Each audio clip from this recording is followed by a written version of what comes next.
New Year, same extra value meals at McDonald's. So now get 2 snack wraps, plus fries, and a medium soft drink for just $8. For limited time only. Prices and participation may vary. Prices may be higher in Hawaii, Alaska, and California, and for delivery.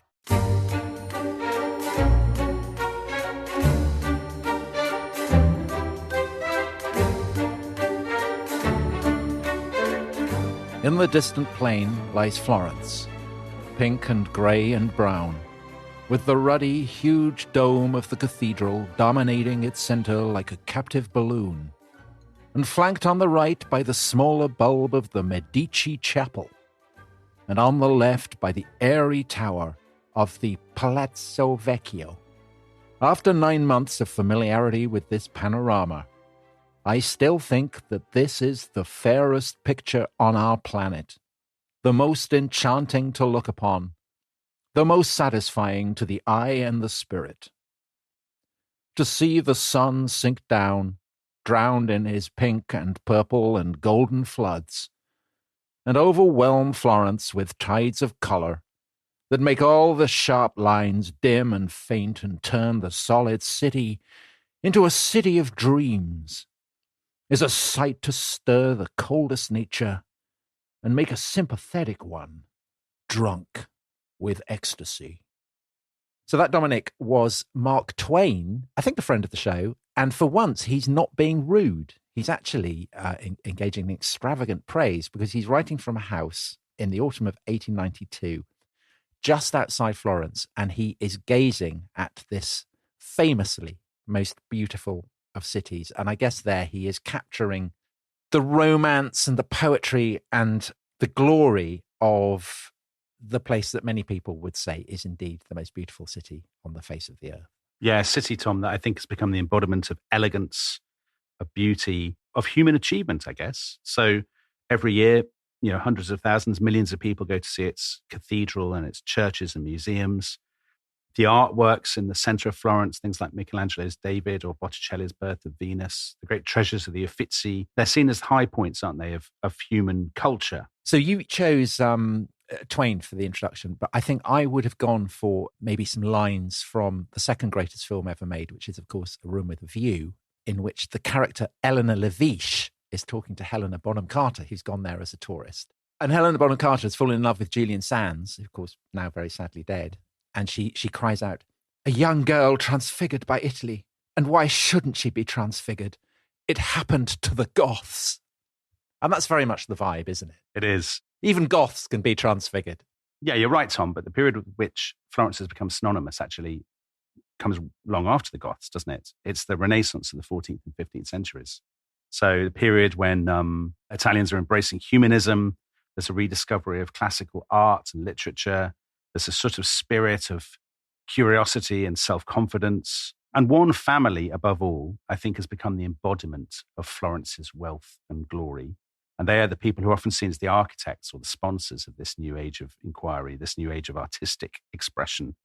And Twain mentioned them, didn't he, in that passage? And they are, of course, the Medici.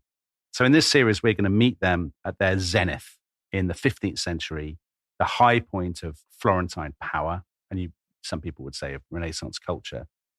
And I thought it would be fun to concentrate on 3 characters above all. So one of them is Cosimo de' Medici. So he's a banker, wily banker who makes himself master of the city. He's very much your kind of man, isn't he? I like Cosimo. Yeah, I think he's great. Number 2, who I'm less keen on, I think it's fair to say, is his grandson, Lorenzo the Magnificent. So he's seen as the great statesman and the patron of the arts. And his life is a really kind of bonkers story, all kinds of conspiracies and twists and assassination attempts.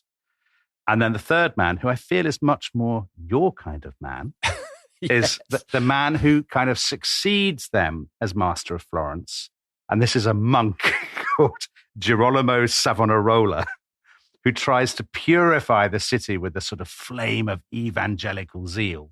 The bonfire of the vanities, isn't it? Yeah, bonfire of the vanities. He himself comes to a fiery end, I think it's fair to say.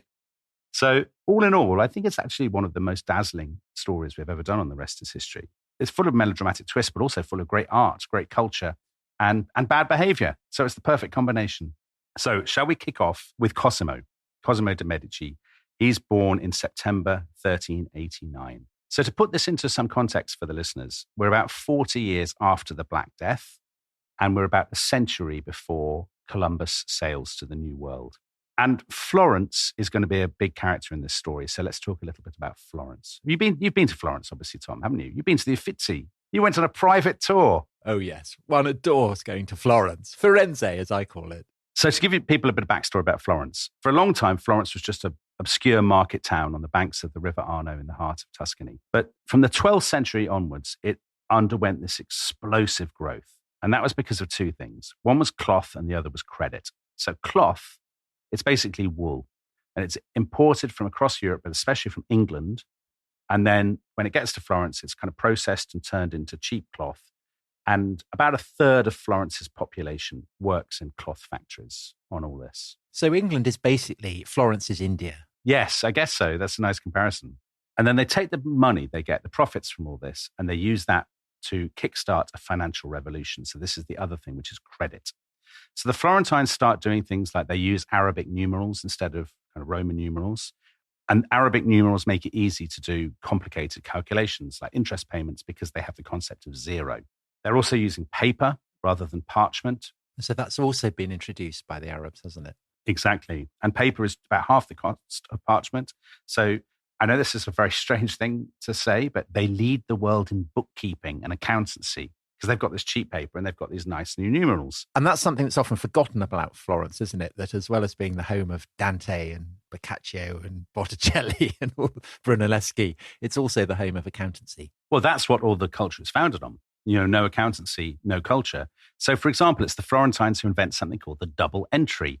And that means you have two columns in your accounts book. One is debit and one is credit. And it's very easy to check a customer's account. And all accountants will be familiar with that. So by the beginning of the 14th century, the Florentines have become bankers to Europe. And they are not just changing money, so they're exchanging one currency for another, but they're lending it at interest. And the symbol of their success is the florin, named after the city. And the florin is a little coin stamped with a lily, the symbol of the city.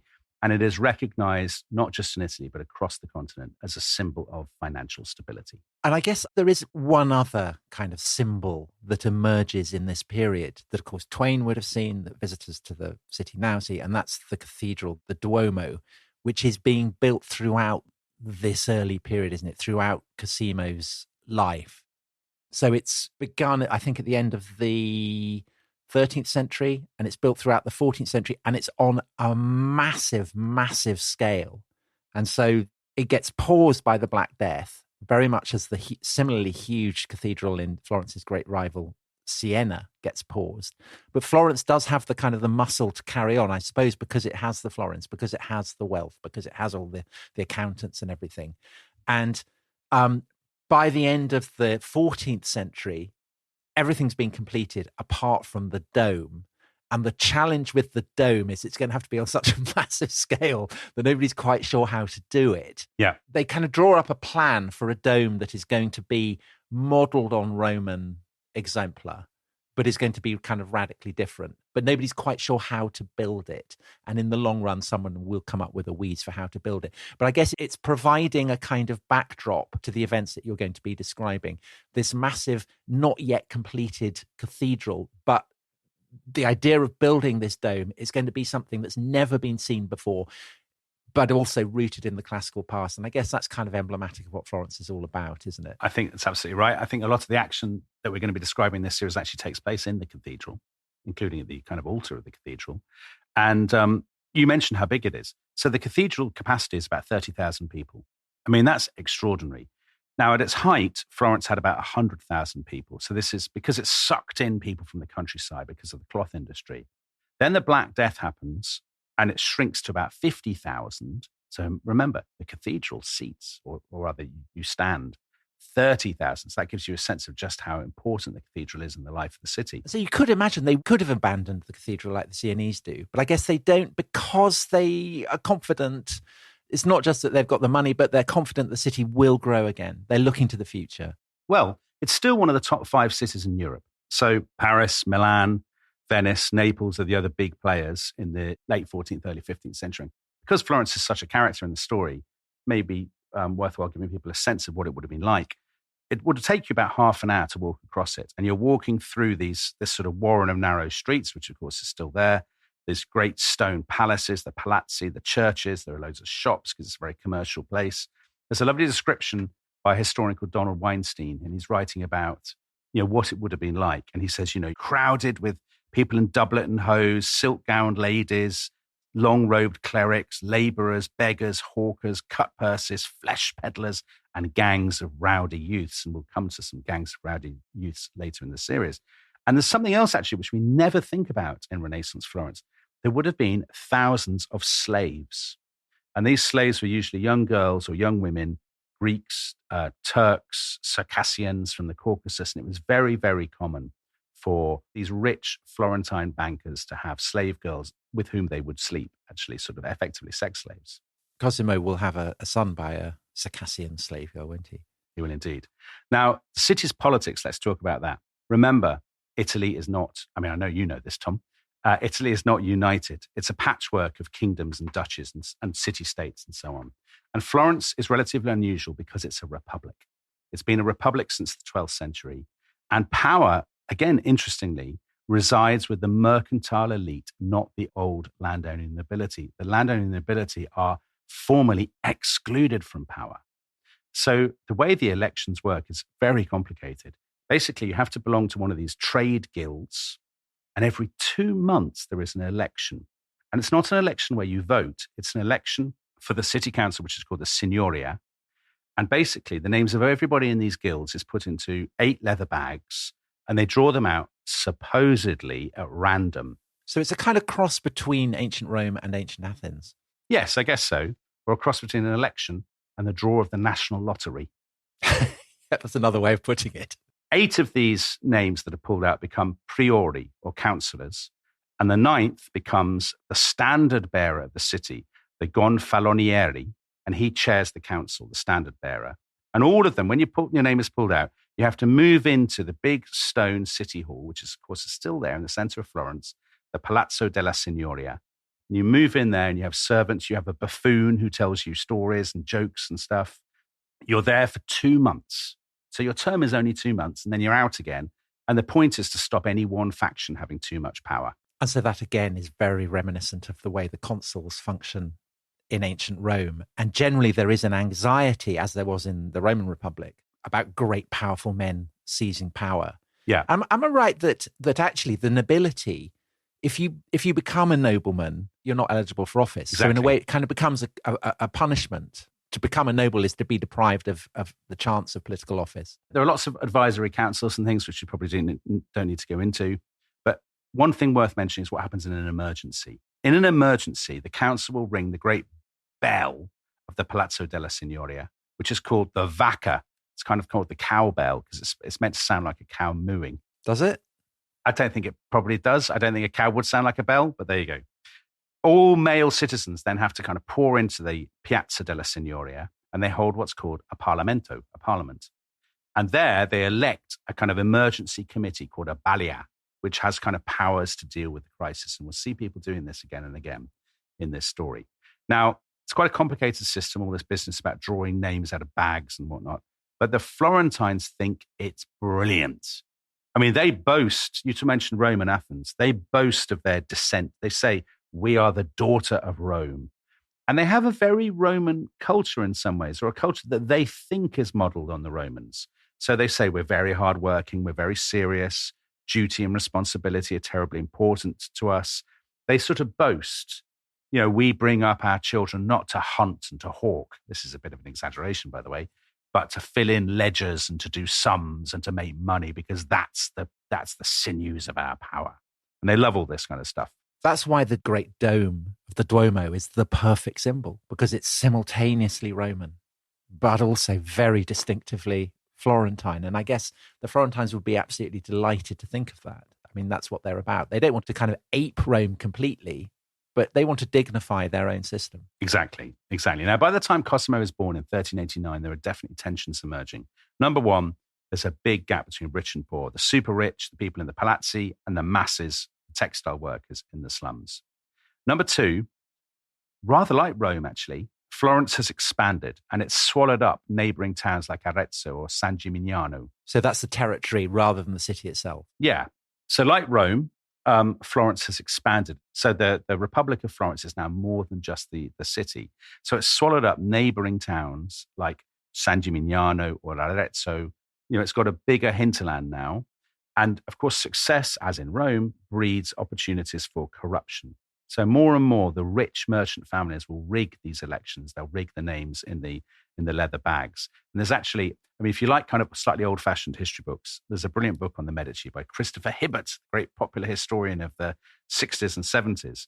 And he says of Medici Florence, it had a government carried on mainly by the rich and almost exclusively in their own interests, which of course will in the long run create tensions, as we will see in our final episode.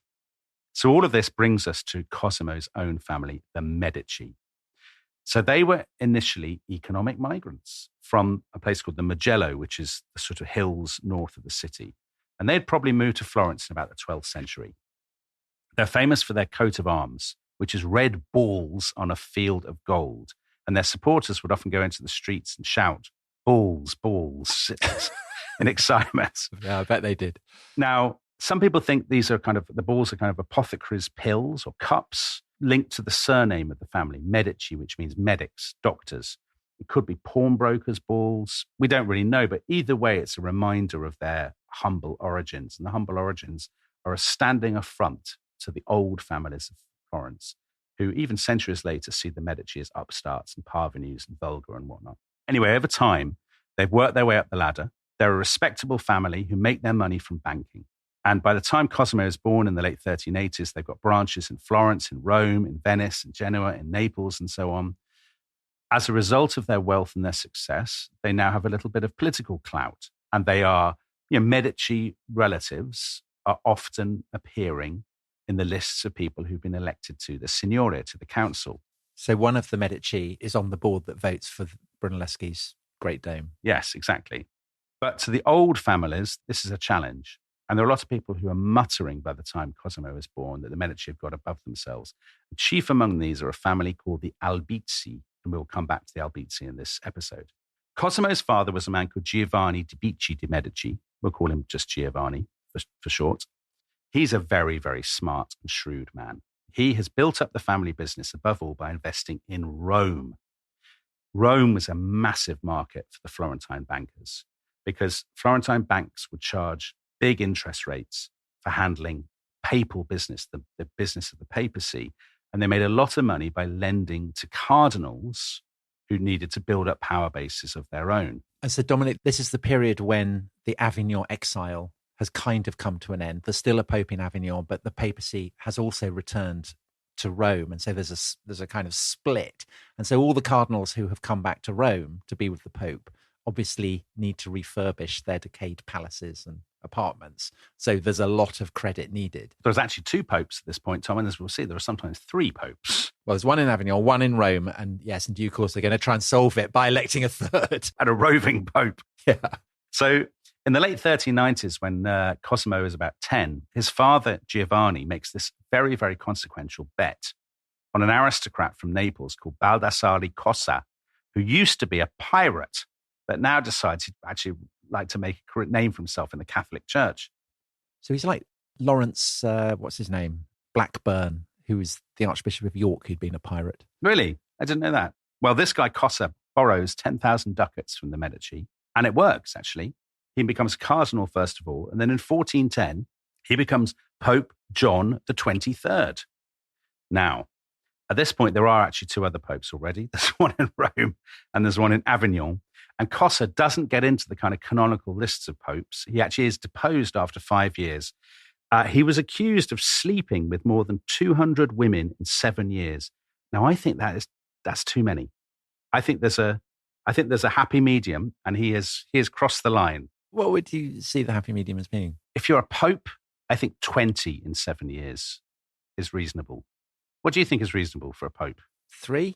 3 in 7 years. But I'm the Savonarola of this podcast. I'm slightly more hedonistic, I think. I mean, just a question about this, because he's branded as an anti-pope, and basically it's necessary to brand him as being terrible so that they can, in the long run, end the schism. Do you think maybe there's a little bit of exaggeration going on there? I think there may be a slight bit of exaggeration. I do actually think 200 women in 7 years is a lot. Anyway, Giovanni and the Medici made a lot of money from this bloke. And actually, they made a lot of really good connections. And eventually, in 1420, they become the bankers for the real Pope, who's called Martin V. So that's after the Council of Constance, isn't it? Where they get rid of the other three. So at this point, the Medici have become some of the richest people in Florence. And Giovanni, as a result of this, becomes a big political player. And he is elected to the Signoria multiple times. And is that because he's respected, or is it because he's bribing people? I think both, actually. I think he's genuinely respected and he's bribing people to an extent that we find it hard to discern through the sort of murk of history. Or offering patronage, rather. Patronage, yeah. It's not bribery to a scale that shocks people at the time. I think it's considered completely reasonable and par for the course. So while all this is going on, Cosimo is growing up in the what's called the Casa Vecchia, which is the kind of stone Medici palace in the center of Florence. He goes to school as a nearby monastery. He learns Latin, German, and French. His tutor is a rich patrician called Roberto de Rossi, who is a classic humanist scholar. And we should talk a little bit about humanism. So this is basically the study of the humanities, and which means the study of the classical world. So it's grammar and rhetoric, but it's also philosophy and poetry and art and all of these kinds of things. And the very term humanism at this point, so when Cosimo is like 10, 12, 14, is really breaking through and becoming fashionable. And to become a humanist, in other words, to study Ovid and Plato and Aristotle and so on. Well, not, I think, Plato at this point. No, Plato is beginning to come through at this point, Tom. Plato is really coming through in the 15th century. Yeah, but there's the early signs of it at this point. And I think the important thing is that you need money, that humanism is a sign of status, because most of these humanist scholars work as private tutors. They don't have institutional backing. So in other words, you need to be able to afford a private tutor who will give you access to all of this kind of scholarship. And young Cosimo is exactly the kind of person who'd like to get into this. And actually, he really gets into it. So there's a great book, and actually quite a caustic book about the Medici by Mary Hollingsworth. And she points out that when he was in his late 20s, there was an inventory of his house. And the books were things like Cicero, Julius Caesar, Virgil, Martial, Ovid, Tacitus. And she says, it's a big library for the period by any standards, but very unusual for somebody who's in their late 20s and is basically a banker, not a scholar. And Dominic, can I just pick up on that list? Tacitus, I mean, he has only just been discovered. So we know that Boccaccio, the great 14th century Florentine writer, is reading Tacitus, but nobody else really knows about him. So for Cosimo to have Tacitus, he's amazingly cutting edge. I mean, it's kind of almost avant-garde in his tastes. Yeah, I think so. I think there's no underestimating all this or sort of underplaying it. I think clearly this is somebody who's really, really interested in all this and is keen to buy the latest things that have been discovered, keen to be at the sort of cutting edge. Exactly. We don't get many glimpses of Cosimo as a young man. He seems to keep out of the public eye. He's said to be very soberly dressed. He doesn't go around with a big retinue. He's said to have a kind of terse and sardonic sense of humor. It's very Sambro. I mean, now that you said that, Tom, here's a definite point of difference. He marries a woman called Contessina di Bardi, who's from another banking family. And Christopher Hibbert describes her as fat, capable, and cheerful. Certainly capable, and she's capable of being cheerful, but she's definitely not fat. No, I just want to place that absolutely in the record. And they have 2 children. And he also, as you said earlier, he has this illegitimate son by one of his slave girls, Circassian slave girl, a son called Carlo. This is absolutely standard, and he's brought up with his legitimate sons. He's trained as a banker from an early age. His father sends him to branches in France and Germany. And then in 1420, Cosimo effectively takes over the family business. Now, at this point, the Medici Bank is a really, really serious enterprise. It's one of the most sophisticated trade networks in Europe. It's also a very sophisticated political network by this point. He's got his cousin Averardo, who's very good at running all this. And there you asked, is it bribery? They're using loans, gifts, favors, all of these kinds of things. Offers people can't refuse. There is a mafia flavor to all this. They call their network their amici, their friends. And they don't refer to their friends. When they're writing to each other, they will just say of somebody, he's a friend of ours, but they won't kind of name him or go into details. So there is a sense, there's a kind of slight shadiness. And I mentioned Mary Hollingsworth's book. in her book, she points out that these are families who have migrated to Florence after the Black Death. So they are newcomers. They are self-made, aspirational families who are not part of the existing mercantile oligarchy. And these are people who perhaps feel a little bit snubbed and left out by the more conservative families. And so they are the people to whom the Medici are appealing. And so there is a scope for someone who is fabulously wealthy to play the part of the friend of the people. Yeah. And we see it in ancient Rome and we see it in the modern American Republic. So maybe something that is inherent within the functioning of republics, perhaps. I think absolutely. There are so many parallels here with sort of the Roman Republic, I think, Tom. So Cosimo's father, Giovanni, dies in 1429. And there's some very famous words that are given to him on his deathbed. Giovanni is meant to have said to Cosimo, be very wary about being summoned to the Palazzo della Signoria. Wait to be summoned. When you are summoned, do as you ask. Never be conceited, never be proud. Now, whether he actually said this, we don't know. There's probably a kernel of truth in it, because I think it's clear at this point, the late 1420s, that the Medici's rivals are kind of sharpening their knives a bit. They're sick of the Medici. They're anxious about them, and they're ready to choose their moment to strike. And chief among them are this rival family that I mentioned before, who are called the Albizzi. The Albizzi are also a mercantile family. They're not a noble family. They've made their money from wool, from cloth, but they have been major players for longer than the Medici. They clearly think, we want to get rid of these rivals before they become too big. They haven't bought their own furniture. Exactly. The Albizzi have inherited their furniture, and the Medici are commissioning kind of fancy furniture from artists. Their leader is a guy called Rinaldo di Albizzi, and he is a kind of grizzled, he'd be Sean Bean probably. Oh, well, that doesn't promise well for his fate. No, exactly. He's kind of grizzled. He's a former soldier. He's very haughty. He's very proud. And he says, the Medici are absolute scum. I can't stand the Medici. And he actually gives a brilliant speech in 1426 to his supporters, which is reported in one of the chronicles. And he says, "We are well born, yet now we find ourselves companions in the government with men from the Mugello, from the hills. Those who were once our household servants, they treat us as servants while they themselves behave like lords." Shocking. And he says to his supporters, "Let us make sure that men of the right background end up in government, and that these upstarts return to their pitiful trades and focus on providing food for their family tables." And actually, Tom, that reminds me of how you talk about other podcasters.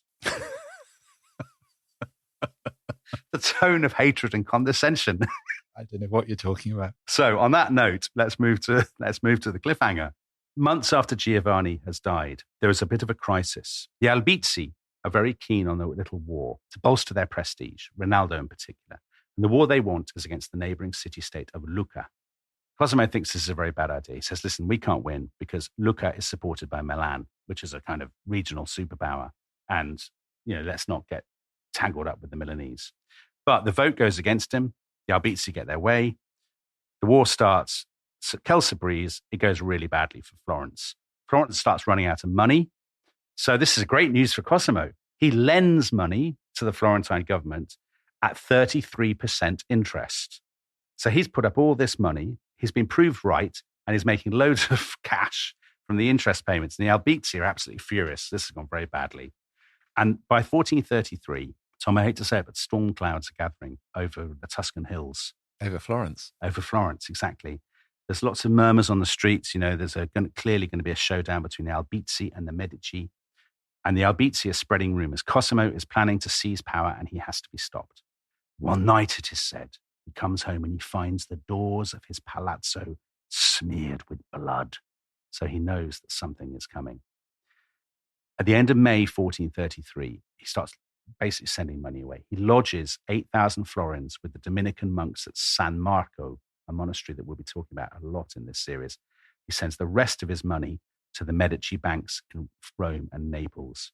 And later that summer, he moves his family out of the city as well to their country estate in the Mugello. And he takes them there.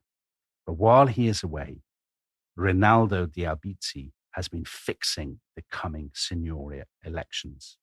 So the end of August, the elections take place, and they're a huge blow for the Medici.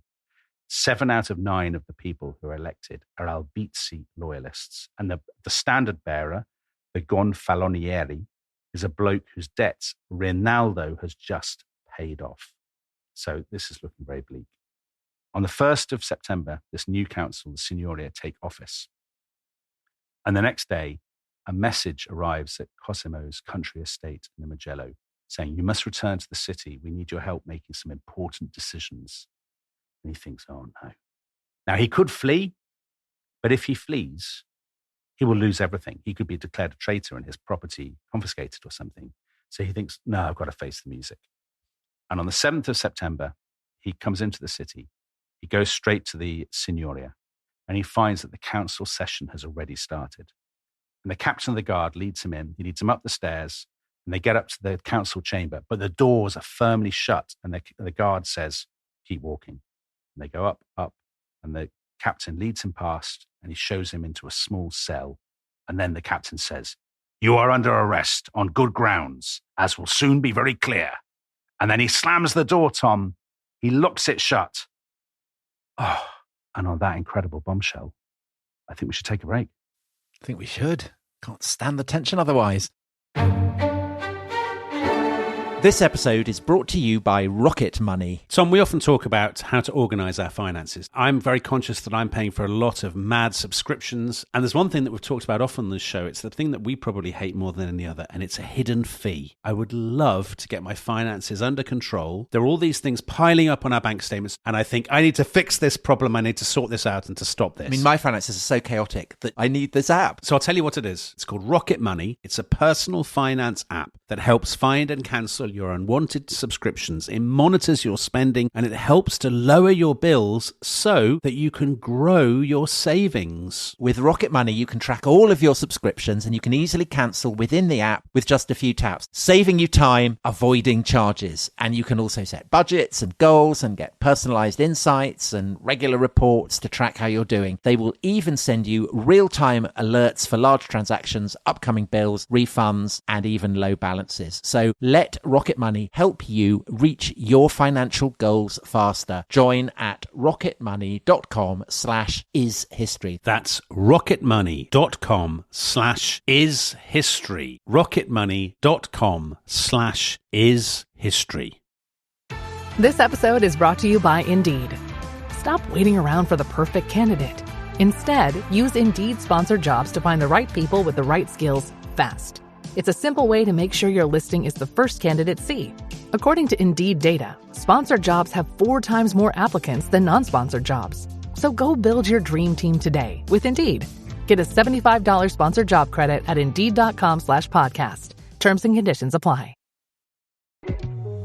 This episode is brought to you by Credit Karma.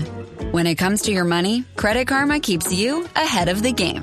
You can count on Credit Karma to keep up with your financial needs as they evolve, helping you monitor your progress and giving you personalized recommendations so you can make strides towards your goals.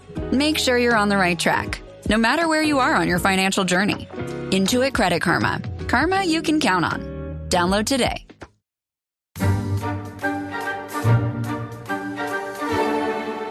Hello, everyone. Welcome back to The Rest is History. And Dominic, you left us on an absolute cliffhanger. Cosimo de' Medici loves his Tacitus, loves a high interest rate, loves a Circassian slave girl. He's gone to the Palazzo della Signoria, and there, shock horror, he's been locked up in a cell. So what's going on? How's he going to get out of this? Well, 2 days go by, Tom, and he's sitting there in his cell. And then on the morning of the 9th of September, he hears the great bell, the vacca, tolling overhead. Surely mooing overhead. Mooing, I believe is the word, yeah. And this is summoning the citizens of Florence to this emergency mass meeting, a Parlamento that I talked about in the first half. But as the people sort of flood towards the square, there are armed Albizzi loyalists guarding the entrances. They turn away anybody who's suspected of being a Medici supporter. So this crowd assembles and the councillors ask approval. They say, can we have an emergency committee, a balia, to reform the city for the good of the people? So in other words, what they're carrying out is an anti-Medici coup. And this balia formally charges Cosimo with high treason. They say, ironically, given that he'd been against the war, they say, you've been prolonging the war with Lucca to charge high interest rates and to line your own pockets. And is that accurate? But you know what? They had loads of witnesses. The witnesses had been tortured on the rack, so the witnesses were slightly unreliable. That said, I think a lot of modern historians say he probably had been prolonging the war to charge high interests. So, yeah, I mean, it's, listeners can make up their own minds. Rinaldo de Albizzi says, right, let's have the death penalty on this bloke. But actually, he now starts to find things very difficult. First of all, the Medici Bank has so many kind of tentacles, as it were, everywhere, that foreign opinion is very much, on the Medici side. So the Venetians, for example, sent envoys and say, can we have Cosimo released, please? The standard bearer, who was meant to be an Albizzi loyalist, he actually takes a bribe from the Medici and says, I'm actually very ill. I can't take part in the decision at all. He seems magnificently corrupt. Yeah, he's incredibly corrupt. Taking bungs from everybody, left, right, and centre. And also the Albizzi are not sufficiently ruthless. They haven't arrested the other members of the Medici family. So Cosimo's cousin, Averardo, his brother, Lorenzo, other kind of Medici bigwigs are kind of supposed to be raising mercenaries outside the city. And so people are very anxious about that. So that definitely loses in points on the Sandbrook scale of effective political operators then. He's a bodger. He's made a mess of this. He had his chance and he's blown it. Because basically when the Balia hands down its verdict, Cosimo is not executed. He's banished to Padua for 10 years. And Cosimo is brought in to hear the sentence. And he gives this incredibly disingenuous speech in which he says, I'm very happy to be exiled because I know it's for the good of Florence. I leave my heart and soul with you, he says. My troubles will be easy to bear as I know that my adversity will bring peace and happiness to the city. Well, you know who he's echoing there is Cicero. Yeah. Who was the great model for Italian humanists, who was exiled by his rival and then makes a triumphant return. And I imagine that with that speech, Cosimo is channeling Cicero, and everybody knows he's channeling Cicero. So by saying that, he's basically saying, I will be back. Yeah, and remember, he had Cicero in his library. So he's very familiar with all this kind of stuff. But I think his listeners would be familiar as well, just because Cicero is such a massive figure in the imagination of the time. They've all had this kind of humanist education, so they're all really into this stuff. Off he goes into exile, and it's like a triumphant progress. He's greeted as an honored guest wherever he goes. He doesn't actually go to Padua. He goes to Venice, and he's treated as a VIP, and he's put up in the monastery of San Giorgio Maggiore. He lives like a prince. It's all great. So Ronaldo must be thrilled about this. He's raging. He's back in Florence, and he says to all his sort of supporters, look, we have made a terrible mess of this. We've got the worst of all worlds. We've struck at the Medici family, but we haven't finished them off. Scotched the snake, not killed it. Exactly. And actually, they continue to do this. So over the winter, they should have rolled up the Medici network. They should have won over Medici clients in Venice and Rome. They should have done all this. They should have started killing people, but they didn't. That's so Sandbrook. They should have started killing people. Well, they absolutely should. Listen, if you're not going to do it properly, don't play the game at all. That's my verdict. Yeah, I'm hearing you. So anyway, momentum kind of leeches away from the Albizzi. And in the late summer of 1434, there's a Medici majority in the Signory elections. Rinaldo says, okay, now is the time for an armed coup. Enough of this messing around. But again, the Albizzi allies will have, no, I don't like the thought of an armed coup. We don't like that kind of thing. And eventually the Signoria, they summon back Cosimo, and they say to Rinaldo, I mean, literally is the story of the previous year reversed. And they say to Rinaldo, come and meet us at the palace for an urgent, important meeting. Rinaldo realizes, okay, they're going to throw me into prison. So actually, he doesn't repeat Cosimo's mistake. He goes back to his house. It says to his guards, secure the city, go out into the city. And he calls in loads of mercenaries from outside Florence. But over the next few days, his support melts away. It's pretty obvious that the pro-Medici council, the Signoria, have made preparations of their own. They've got troops of their own. Now, as it happens, the bloke who sorts all this out is the Pope, because he's also in Florence. Wow, that's a turn up for the books. So he's Eugenius IV, and he's been kicked out of Rome by a mob, and he's basically, lodging in a monastery in Santa Maria Novella in the center of Florence. And he needs money to get back to Rome. Who are you going to ask? Yeah, you're going to ask the Medici Bank, who says, look, I'll act as a mediator on this. He says to Rinaldo, I don't think you can win. I think you should surrender, and I will try to persuade the Medici to be lenient with you. So by the end of September, the struggle is over. The Signoria recall Cosimo to Florence. He makes this great progress through the countryside. There are crowds along the roads. Then on the 6th of October, he enters Florence in triumph. Even bigger crowds greet him as a hero, chanting his name and stuff. However, I will say there are two sides to this story.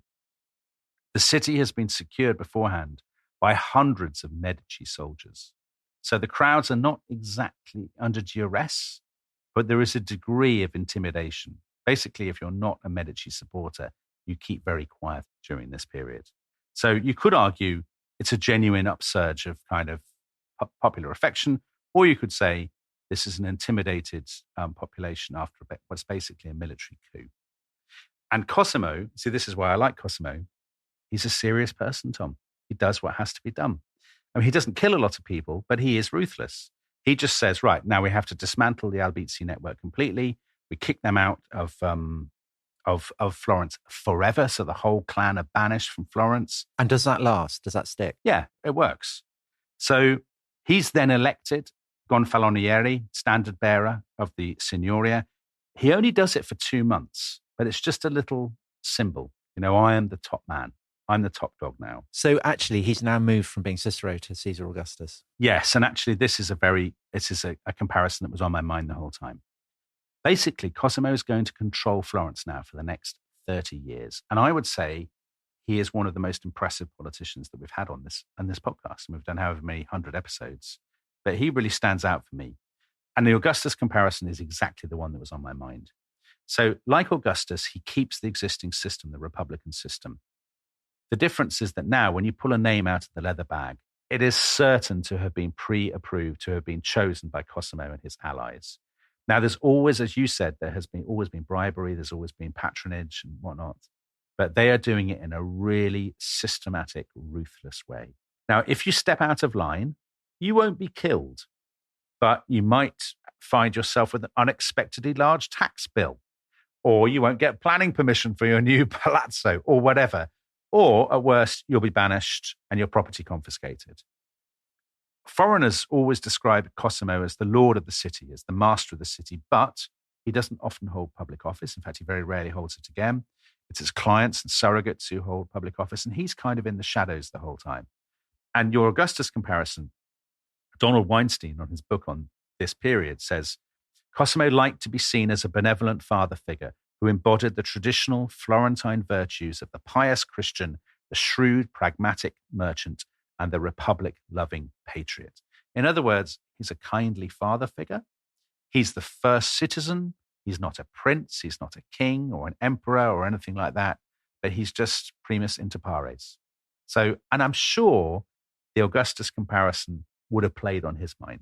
And he's basically copying from the playbook. Yeah, of course. I'm sure he's not kind of doing it in an antiquarian way. I mean, it clearly gels with his character, but he must be thinking all the time, well, you know, I have precedent here. Exactly. Now, there are sometimes protests. There's one incident in particular in 1458. There's a lot of protests about election rigging and just how much money Cosimo is making from lending money to the government. And, you know, he does what needs to be done. He cuts it off before it can gather momentum. He actually says, people are protesting about election rigging. Well, fine, I'll double down. And he calls a big Parlamento. He calls in loads of troops from Milan to police the streets. And so when people assemble to decide on what they want to do with it, they want to change the constitution, the place is lined with his armed men. He gets his way. He gets given full legal control of the electoral process, and he will never, ever be challenged again. So again, he's just done what needs to be done and got his way. And I mentioned he's brought in lots of troops. He's brought in troops from Milan. Why Milan? And this brings us to his other big success story, which is his foreign policy. So his father, Giovanni, had bet on that bloke who became, if only temporarily, Pope and slept with 200 women in 7 years. And that had really worked out. And Cosimo places a similar bet in a big Milanese succession crisis. So Milan is eclipsed by Florence, I think, in the popular imagination now, sort of 14th, 15th century. But Milan was a massive power broker in the Italian landscape. It's rivaled really only by Venice. And Milan had always been one of Florence's rivals, but Cosimo wants to have a little diplomatic revolution. and ally with Milan. So, for 200 years, Milan had been ruled by the Visconti family. And the current Duke of Milan is a man called Filippo Maria Visconti. And he is a tremendous character. I'm going to read you what Christopher Hibbert writes about him. He'd been known on summer days to strip the rich clothes from his grotesquely fat and dirty body and roll about naked in his garden. He was so ugly he refused to have his portrait painted, so nervous he screamed at the sight of a naked sword, so frightened of thunder that he had a soundproof room built in his palace. And my favorite thing is we love a prankster and a practical joker. We do, yeah. So he would often talk to a courtier, and then unexpectedly he would produce a snake out of his sleeve, which I think would be terrifying. Presumably he's doing that because the serpent is the emblem of the Visconti, isn't it? It's on its kind of coat of arms, the great viper. Yeah, but what a great trick to have a viper stuffed in your clothing to pull them out at a moment's notice. The one downside with this guy, Filippo Maria Visconti, he's not a great husband. So he had two wives. One of them, he just had her executed. And the second one, on their wedding night, he heard a dog howling in the background. And he said, "Oh my God, that's a terrible sign. This woman's obviously dreadful. Get rid." And he immediately had her locked up. So, not many children then. So no legitimate heir. Now he has an illegitimate daughter. And she marries a bloke, another great character actually, called Count Francesco Sforza. This bloke Sforza, his father had been an illiterate peasant who founded his own mercenary company, one of the best companies in Italy. Sforza inherited it, and he is regarded as the absolute, if you like mercenary captains, he's number one. He can bend metal bars with his bare hands, Tom, like Augustus the Strong. But he doesn't throw foxes in the air. He doesn't throw foxes in the air. No, he's got better things to do. He wants to win the government of Milan. So there's an immensely complicated Milanese succession crisis. And Cosimo decides, this bloke Sforza, bar-bending, mercenary captain, he is the man. He lends him loads of money. He gives him an unprecedented overdraft facility, 3,000 ducats. And armed with this amazing overdraft facility, he ends up getting control of Milan. So now there is a formal alliance between Cosimo's Florence and Sforza's Milan. And this means that basically the Medici they're not exactly invulnerable, but if anybody attacks them, they can call on the most powerful city in northern Italy. So Cosimo has the cash and Sforza has the manpower. Yeah. And as long as they're in cahoots, no one can really bring down either one of them. Exactly right. And the interesting thing actually is that a lesser man than Cosimo would have tried to take the opportunity to expand Florence's territory and to expand kind of Florence's empire. But he's really smart. He knows that Florence can't really support a larger empire. It's not a big enough city. So his priority is basically, he wants peace because he just wants to make money. You know, he will use the Milanese troops to protect what we have. And in the meantime, I'll just lend people money at 33% interest and we'll become richer and richer. And of course, create great masterpieces of Renaissance art. Exactly. But I think this point about money is actually really important because Cosimo is much less famous than his grandson, Lorenzo the Magnificent. But Tom, I believe him to be the greater man because he never loses sight of what matters, which is the balance sheet. He doesn't showboat, does he? He doesn't showboat. He doesn't. He's all about the bank. So he expands the bank across Europe. So there are representatives, the list of cities, London, Naples, Cologne, Geneva, Lyon, Basel, Avignon, Bruges, Antwerp, Lubeck, Ancona, Bologna, Rome, Pisa, Venice. There are Medici representatives and Medici branch offices everywhere.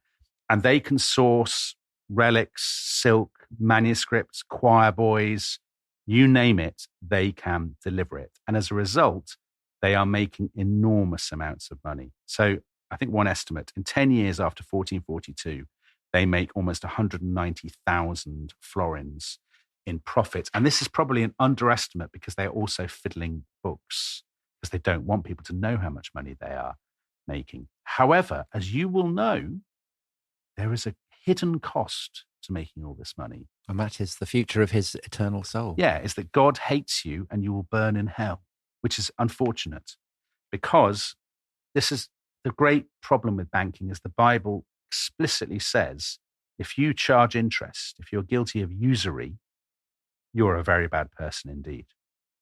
So you might think, how do they get away with it? I mean, there are various kind of fudges. It's often pretended that people will pretend that the interest is a gift. Oh, we're not really charging interest. Just so happens that the borrower has given us this lovely present at the end of the loan. I don't think God is going to accept that. Well, would God accept this?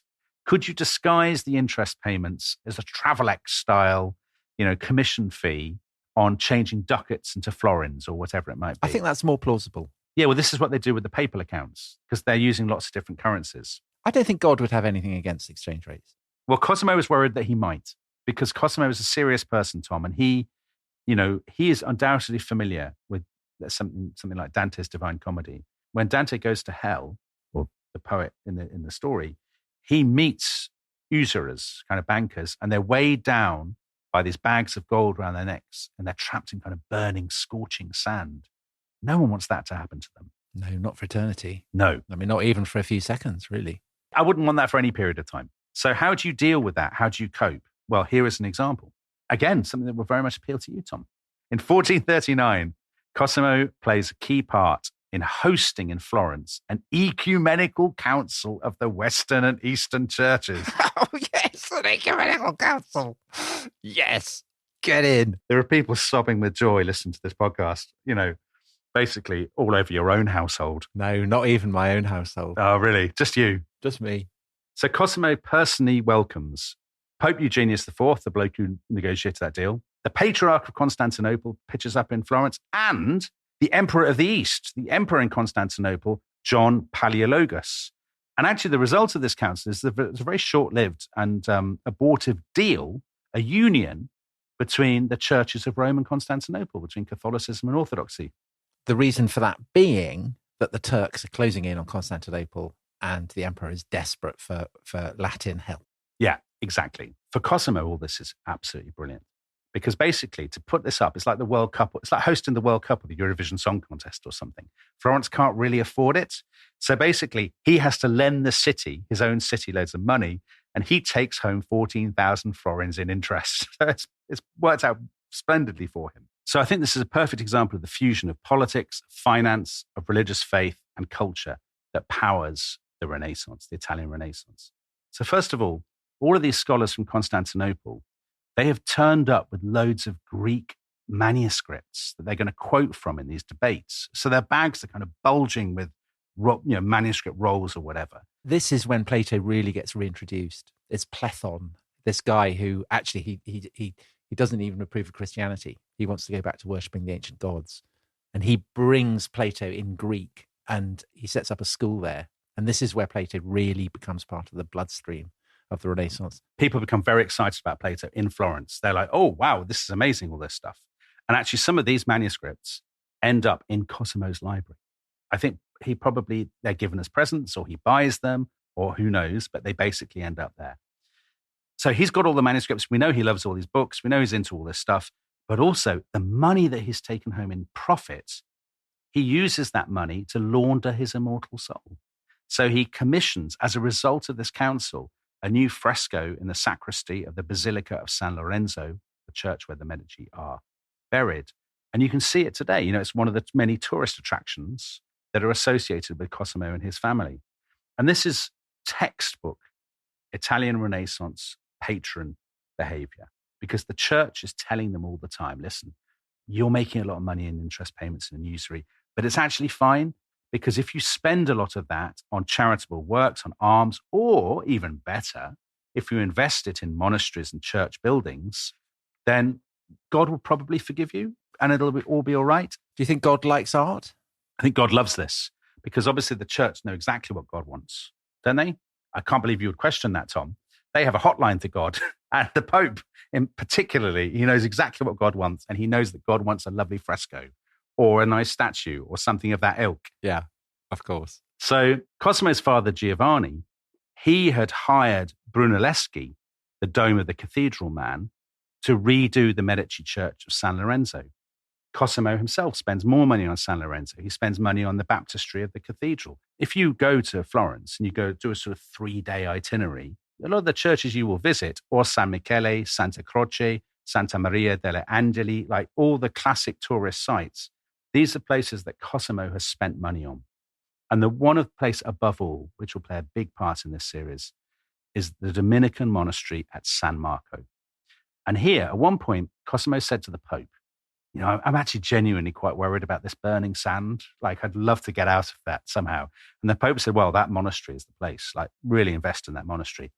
Cosimo spent 30,000 florins completely renovating it. New church, new refectory for the monks, new library with hundreds of rare manuscripts. I mean, it's a very impossible question to answer, but in dollars, what would... Oh, in millions. Unquestionably, there'd be millions. I mean, if you think about the equivalent cost today of renovating a building like that with state-of-the-art stuff and then donating a library, with the very most up-to-the-minute, expensive and rare resources, you are, it's the equivalent of a big donor to an American university or something like that. It's that kind of a super rich donor to an American university laundering their reputation. I mean, it's exactly what it is. So that's got to keep the burning sand at bay. Yeah, I think so. So actually, rather like, an American donor will have their name on the sort of the Tom Holland Library at the University of Arizona, right? Pope Eugenius IV gives Cosimo a bull of expiation, which is basically like a pardon for his sins. Cosimo has it put up above the door of the sacristy. So to remind everybody, I've paid for this, and as a result, I'm free of sin. Brilliant. He very famously gets a friar there called Fra Angelico to paint kind of mystical frescoes in every monk's cell. And if you go to Florence and you go and see, these are some of the most amazing of all the artistic sites you will see in Florence. And actually, we'll come back to this monastery because this monastery ends up being the power base of Girolamo Savonarola later in the series. But obviously, art's not just about your soul, it's also about your status. Great example is the Palazzo Medici. They got an architect called Michelozzo to do this in the 1440s. And this is another sort of temple to Renaissance art that Cosimo had made. It's a cross between, if you go to it today, it's a cross between a kind of Gothic fortress and a classical palace. So it has kind of Doric and Corinthian columns, very Renaissance. And then if you went in under the arcades, again, very Renaissance, under the arcades, there would be classical busts, there would be loads of artworks, and particularly two of the most famous of all Renaissance artworks, made by one of Cosimo's absolute favorites, who's a man called Donatello, a sculptor. And these are both on biblical themes. So there's David, the Old Testament hero. And he's kind of very young and kind of slightly girlish looking in that one, isn't he? So not like the Michelangelo one. No. And the other is Judith and Holofernes. They're biblical themes, but the style is classical. And the David is the first freestanding nude male sculpture since antiquity. So it's both retro and very modern. Cutting edge. Cutting edge because it's made from bronze. And bronze casting was so expensive that only the really, really super rich could afford to pay for it. So it really is the kind of bauble that a kind of an Elon Musk or a Jeff Bezos or whoever, there's somebody of that ilk. So there's Donatello. And the other big artist who's associated with this building is the painter. He's a great character, actually. He's the friar Filippo Lippi. So he's a friar, but he's also just an absolutely obsessive lecher. So Filippo Lippi will be doing his artworks or whatever, and he's sitting there, and then he's suddenly, I've got to go. He's overcome by lust, and he has to leave. This happens all the time, and Giorgio Vasari in his Lives of the Great Artists says that basically, eventually, Cosimo had to lock him in his room and say, look, come on, sort yourself out. Like, finish the painting. Cut off his internet connection. Right, but Lippi was so obsessed. He cut up his own bed sheets and made the rope so that he could climb out to go and visit a prostitute because he was so overcome by lust. And this is a friar. I mean, come on. You can't tell me that Thomas Cromwell wasn't onto something, Tom. Anyway, so the Palazzo Medici is not finished till the 1480s. But by that point, Cosimo is long dead. So in the 1450s, so at that point, what is he, 60s? His health had entered a decline, and this will be a great theme of this series. And this is gout. We love a bit of gout in the show. I think there were two great ages of gout. So one of them is Medici Florence, and the other is kind of 18th century British gentlemen's clubs. And this is one of them. Cosimo has terrible gout, and he has to be carried everywhere. And he basically says to his sons, Piero and Giovanni, look, you guys are going to have to manage the Medici interest. Piero, you do the politics. Giovanni, you do the bank. Unfortunately, they also have horrendous gout. So this one day, when a bloke turned up at the Palazzo Medici to meet Cosimo, and he found them all lying in bed, presumably together. all groaning with their gout, which was obviously a ludicrous scene. They might bump into one another, and that's unbearably painful if you have gout. In bed. Well, I think they're probably lying very rigidly. I don't know how you lie in gout. You don't want to share a bed with someone if you've got gout, I don't think. No, I wouldn't anyway. Well, gout is a serious business now. I don't know. We shouldn't be laughing about it. We're punching down, Tom. Poor. I'm not laughing. I'm being sympathetic. Giovanni, he died very young. Well, quite young. He died at 42 with his gout. Some historians say because of kidney failure, gout related. Others say he was unbelievably fat and he probably had a heart attack. Anyway, either way, he's dead. Giovanni was Cosimo's favorite, and he's very depressed at this and never really recovers. And actually, just under a year later, in August 1464, Cosimo died, probably of gout-related kidney failure. And he had a big funeral. He was buried in the Medici church at San Lorenzo, and the Signore gave him the title Pater Patriae, father of his country. And Tom, you will know who had this before. Cicero had it, and Augustus had it. Exactly. And it's the title, the words are inscribed on his tomb. And of course, he, with this being a fan of Cicero and of Augustus, he would have absolutely loved it. Do you think it would have consoled him as he stood in the burning sand? No, you're displaying your irreligiosity, because the Pope has explicitly said that God loved a fresco and that God loved all this stuff. So there's no burning sand. That's not in the equation. So Cosimo is now dead. But where does this leave the Medici and where does it leave Florence? Well, I will give the last word to one of his opponents, who's a patrician called Marco Parenti. And he said, after Cosimo's death, he said, not for many years had Florence been so prosperous. But on his death, everyone rejoiced, such was their love and desire for liberty. It appeared to the Florentines that Cosimo's style of government had brought them to subjection and servitude. And from this, they believed that his death would liberate them.